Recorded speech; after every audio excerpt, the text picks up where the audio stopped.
You know what's funny? People say winter brings out the best in folks around here. Neighbors help each other, everyone's bundled up, and Montana tough. But let me tell you, sometimes winter just brings out the worst and it comes at you wearing a pea coat and a clipboard. That's how I learned up close that a blizzard doesn't always come from the sky. Sometimes it walks right up your driveway. Let me back up. I came to this valley looking for peace, retired investigator, single dad, just me and my daughter Sophie. She's got these lungs, doctors called it something fancy, but all it meant was cold without heat could kill her. So I planned, I prepped, I built what I had to, and I didn't bother anyone. But some people can't leave well enough alone. If you ever wonder what it's like to be targeted by a system built to eat you alive, let me tell you, it starts small. A pink notice taped to the shed. A mug of tea you didn't ask for. Fake votes, phony rules, violations piling up so fast you swear the snow's falling inside your mailbox. It got real the morning I heard the wood splinter. Not a branch, not an animal. Someone with a crowbar in the middle of a Montana whiteout standing 6 feet deep in drifts breaking into my winter shelter, the one I built by hand, reinforced, sealed, for my daughter's safety. You ever see a person so smug they're not even scared when you catch them red-handed? That was Karen, president of the HOA. Clipboard in one hand, phone in the other, boot halfway inside my shelter. She's rattling off rules, quoting aesthetic corridor like we're at some art gallery, not a snow-choked dead-end road. She waved this vote her so-called proof. 75% approval, she said. Only 3 of those voters hadn't lived here in a year. She circled my land on some phone map, declared it common view, like just saying it made it so. Now you might be thinking, why didn't I lose it? Why not yell, drag her out by her scarf? But you learn something as a cop. If you get loud, they get louder. If you react, you're on their script. So I waited. Let her step all the way in boots, crunching straw nose wrinkled at the pine shavings. She started lifting tarps, snapping photos, mumbling about illegal fuel storage. That's when I just quietly walked out, circled the barn, and locked her in. Not proud, not ashamed, just done. Her voice behind the wall was pure panic. You can't do this. But I could. And I did. I called the sheriff, old landline because cell's useless in weather like this, and told them trespasser locked inside unharmed, come get her. Dispatcher said 30 minutes, but with snow coming down heavy, I didn't count on it. You sit in a kitchen at times like that and listen. Generator humming, snow against the glass, your kid asleep down the hall. You start thinking about the difference between surviving and living. About all the little things people take for granted like heat, or the right to be left alone. I didn't used to live like this. I came from city noise court filing, sirens in the distance. I left all that behind after one case too many when the job turned ugly and the higher-ups got crooked. Walked away before they could burn me, took my pension and started over for Sophie. That first year it was hospital rooms, cheap motels, driving north until the air felt clean enough for her to breathe. This land wasn't anybody's first choice. Steep slope, wind-battered leftover from some old ranger station, but it came with a bonus, a root cellar military grade buried 10 feet down. I called it the winter spine, and year after year I made it better insulation, oxygen reserves, racks for fuel and medicine. Everything you need if the storm really comes. But all Karen ever saw was clutter, a prepper hole. That's what she called it the first time we met. She didn't even last a full season before she started in on her campaign pink slips committees that didn't exist, rules she made up as she went. I ignored her as long as I could. Winter out here's got a rhythm. You break it, you get hurt. I mounted cameras, took photos, saved everything, old habits, I guess. My folder on the HOA was thicker than the snowpack. The citations kept coming, each more ridiculous than the last. Non-compliant vent cap. Unauthorized paint color, like anyone could see my house under the drifts. I kept records pulled up, deeds checked, every law, every zoning code. Karen started showing up in person. Never alone, always with some bylaw extension or form to sign. She said my shelter made neighbors uncomfortable. I told her my daughter needs air, not opinions. She sipped her tea, turned, and left, heels snapping on ice. Then came the certified letter, $6,000 in fines, for everything from improper storage to excessive woodpile visibility.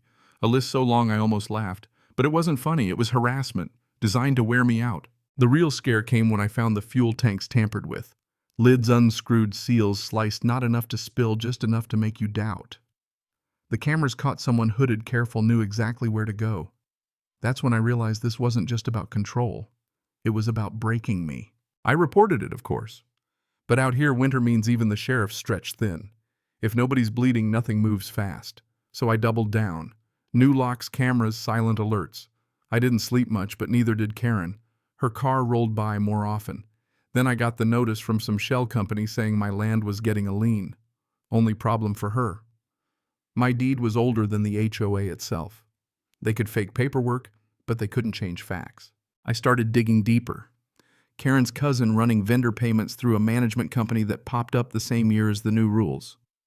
Fake votes 3 from people who'd moved 1 from a lot that didn't exist. Shell contracts, money moving where it shouldn't.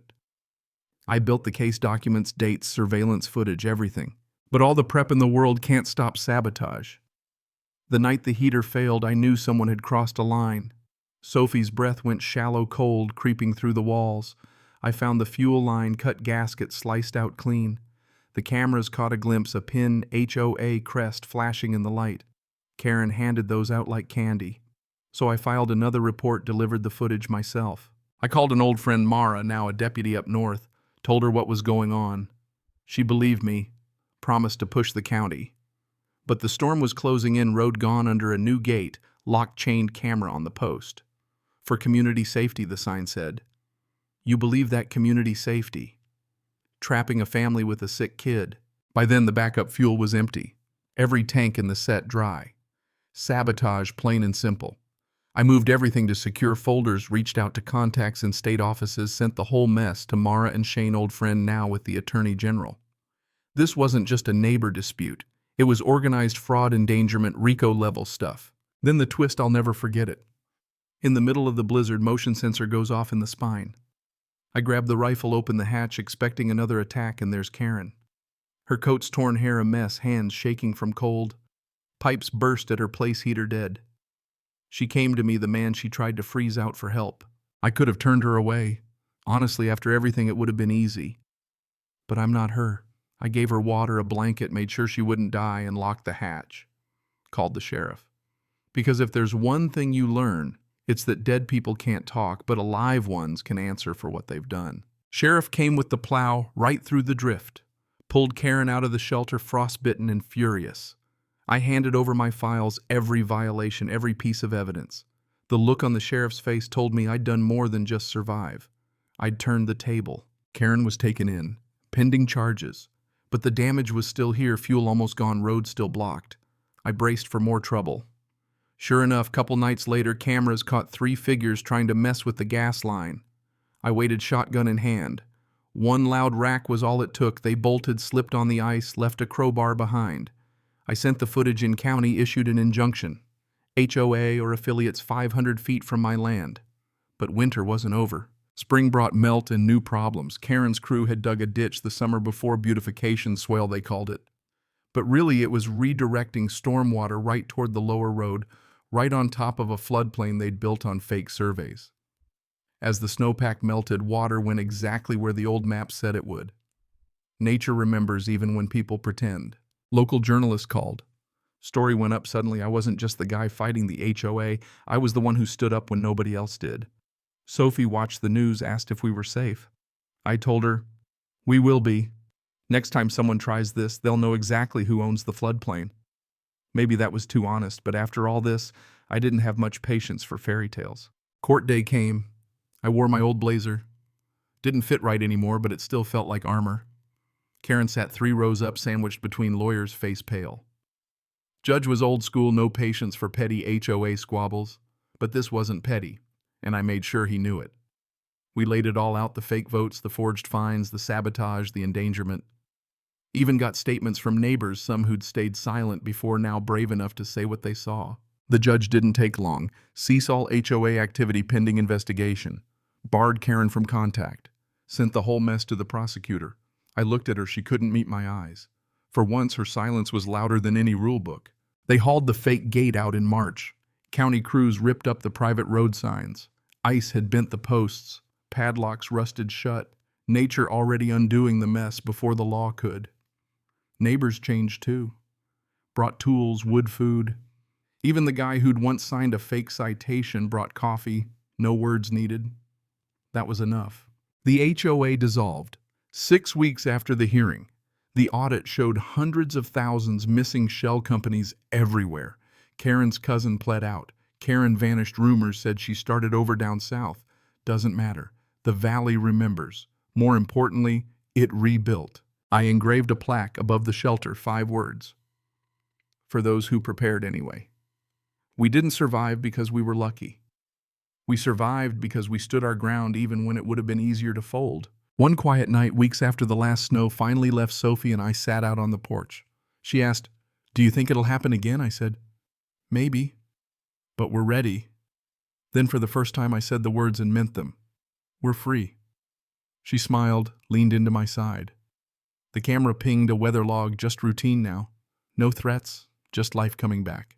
Last look at the clearing before I went inland that was once underutilized, now green, alive ours. Doors shut behind us, fire crackling, warmth so deep you can't tell where it ends and you begin. Because after all the cold tried to take, here we are. Still standing, still warm. So let me ask you, where do you draw the line when a system turns against you? When is standing up worth the fight, and when is it just stubbornness? Ever face something like this? Tell me what you did or what you wish you had. I'm listening. And if you've got a story, trust me, you're not alone.